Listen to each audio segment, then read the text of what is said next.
देखिए next method हमारे पास आता है linear differential equation first order and first degree. तो सबसे पहले तो हमें यही देखना पड़ेगा कौन सी डिफरेंशियल इक्वेशन है जिसको हम लीनियर कहेंगे। भाई first order and first degree का तो हमें पता है, जिस डिफरेंशियल इक्वेशन के अंदर हाईएस्ट ऑर्डर कितना आता हो 1, डेरिवेटिव का हाईएस्ट ऑर्डर कितना आता है 1, उसको हम क्या बोल देंगे फर्स्ट ऑर्डर। और अगर उस फर्स्ट ऑर्डर का डिग्री कितनी आ जाए 1 हो जाए तो उसको हम बोल देंगे फर्स्ट डिग्री। तो यहाँ पे एक वर्ड नया आ गया हमारे पास, लीनियर डिफरेंशियल इक्वेशन। देखिए भाई लीनियर का मीन्स होता है पावर 1। हम बहुत पहले से 10th क्लास से भी पढ़ते आए हैं पेयर ऑफ लीनियर इक्वेशंस के बारे में। तो जहाँ पे लीनियर की बात आती है वो बात करता है पावर कितनी होनी चाहिए 1। दूसरी बात, जब लीनियर डिफरेंशियल इक्वेशन के अंदर बात करेगा तो आपके पास डिपेंडेंट वेरिएबल का डेरिवेटिव और डिपेंडेंट वेरिएबल के कहीं पे भी मल्टीप्लाई नहीं आनी चाहिए। तो आपके पास कोई इस तरह की डिफरेंशियल इक्वेशन जब होगी, ए differential equation of type dy by D x plus जो आपके पास आएगा फंक्शन आएगा एक x का, उसके साथ क्या रहेगा y में मल्टीप्लाई में रहेगा, is equals to Q of x। Means यहाँ पे भी एक x का फंक्शन मिलेगा। इस टाइप की अगर आपके पास कोई भी डिफरेंशियल इक्वेशन है देन उसको हम क्या कहते हैं linear differential equation of first order and first degree. देखिए यहाँ पे ऑर्डर कितना है, y का डेरिवेटिव कितने बार हो रखा है एक बार, इट मीन्स इसका ऑर्डर कितना हो गया 1। अब इसकी डिग्री कितनी है डेरिवेटिव की 1, तो ये हो गई फर्स्ट डिग्री। लीनियर यहाँ पे इसलिए बोला कि भाई देखिए इसकी भी पावर 1 है, y की भी पावर कितनी है 1। तो यहाँ पे जो डिपेंडेंट वेरिएबल है वो सिंगल पावर में आना चाहिए, उसका डेरिवेटिव भी सिंगल पावर में आना चाहिए, और दूसरा डिपेंडेंट वेरिएबल और उसके डेरिवेटिव्स का कहीं पे भी मल्टीप्लाई नहीं होना चाहिए। ठीक है, तो इस तरह की अगर आपके पास कोई भी इक्वेशन दिखाई देती है तो हम इस इक्वेशन को क्या बोल देते हैं लीनियर डिफरेंशियल इक्वेशन। और जब हमारे पास लीनियर डिफरेंशियल इक्वेशन आ गई तो इसके हम सॉल्यूशन की बात करते हैं, इसका सॉल्यूशन कैसे फाइंड करते हैं, how to find solution of linear differential equation. तो इसके सॉल्यूशन के लिए हम एक नया वर्ड आता है हमारे पास इंटीग्रेटिंग फैक्टर। यहाँ पे क्या आएगा इंटीग्रेटिंग फैक्टर। ये एक्चुअल में होता क्या है, ये जो डिफरेंशियल इक्वेशन हमारे पास आती है ये होमोजीनियस नहीं होती है, तो हम एक ऐसा फैक्टर फाइंड करते हैं जिसको इस इक्वेशन से मल्टीप्लाई कर दें तो ये कैसे बन जाती है होमोजीनियस। बट एक्चुअल में हम यहाँ पे होमोजीनियस नहीं बनाएंगे, हम इसको सीधा ये देखेंगे कि ये लीनियर है, अगर ये लीनियर है तो इसके मेथड अलग से सोल्व करते हैं। तो हमने क्या किया, इसका इंटीग्रेटिंग फैक्टर फाइंड करते हैं। इंटीग्रेटिंग फैक्टर को हम किससे लिखते हैं आई एफ। तो ये आई एफ आता कैसे है हमारे पास, integrating factor is equal to हो जाता है e raise to power exponential raise to power कितना, जो आपके पास यहाँ पे ये जो फंक्शन दे रखा है x का, e raise to power p of x into D x. हम इंटीग्रेटिंग फैक्टर फाइंड कर सकते हैं, यहाँ पे जो इंटीग्रेशन आएगा उसको इजिली सोल्व करके। जब आपके पास इंटीग्रेशन आ गया तो इस इंटीग्रेशन को से हम सोल्व करने के बाद हमारे पास इंटीग्रेटिंग फैक्टर भी आ जाएगा, और जब हमारे पास इंटीग्रेटिंग फैक्टर आ जाएगा तो हम इसका सॉल्यूशन प्रोवाइड करवाएंगे। Then solution of this differential equation is given by solution of this differential equation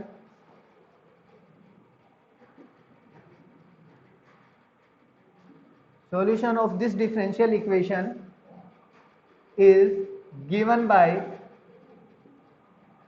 solution कैसे लिखा आएगा आपके पास, सॉल्यूशन आएगा y into integrating factor which is equals to y into integrating factor किसके इक्वल हो जाएगा q of x into integrating factor dx और प्लस c। ये आ जाएगा आपके पास y into integrating factor is equals to q of x into integrating factor dx plus c।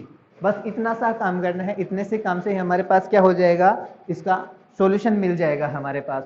हम इसके सॉल्यूशन के लिए एक क्वेश्चन पे बात कर लेते हैं इंटीग्रेटिंग फैक्टर के लिए। देखिए आपके पास find the general solution of the differential equation, question क्या है, find the general solution of differential equation. Differential equation कुछ हमें इस तरह से दे रखी है, y dx minus X plus 2y² dy is equals to 0। तो हम यहां से क्या करेंगे, dy बाई डी एक्स की वैल्यू फाइंड करेंगे। dy बाई डी एक्स की वैल्यू फाइंड कैसे कर सकते हैं हम यहां से, तो ये देखिए y d of x is equals to, ये कंप्लीट टर्म दूसरी तरफ, तो ये आ जाएगा x plus 2y² into dy।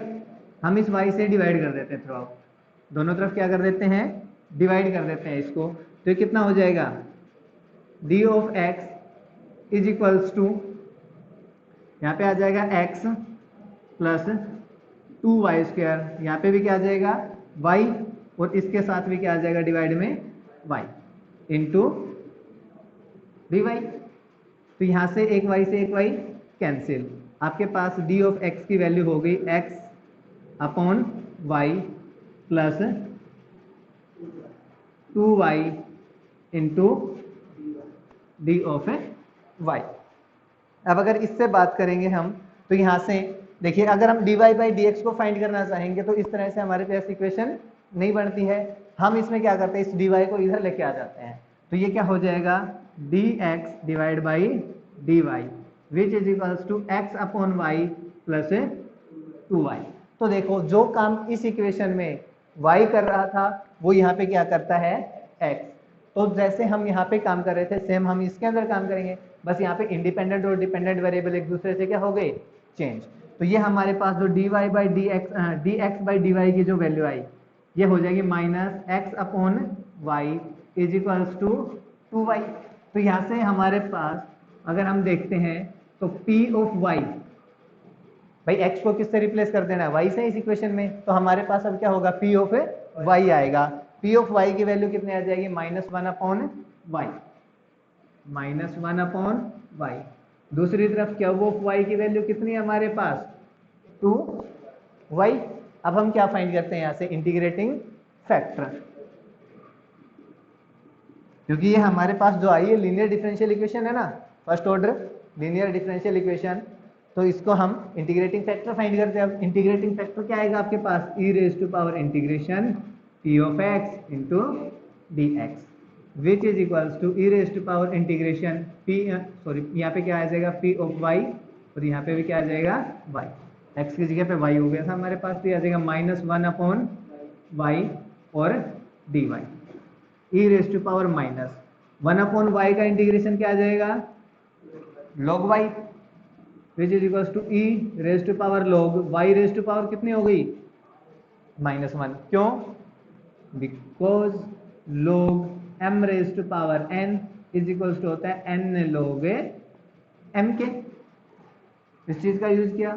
तो यहाँ से e और एंटी लॉग और log एक दूसरे से कैंसिल करेंगे, तो ये आपके पास हो जाएगा y raise to power -1 which is equals to 1 upon y।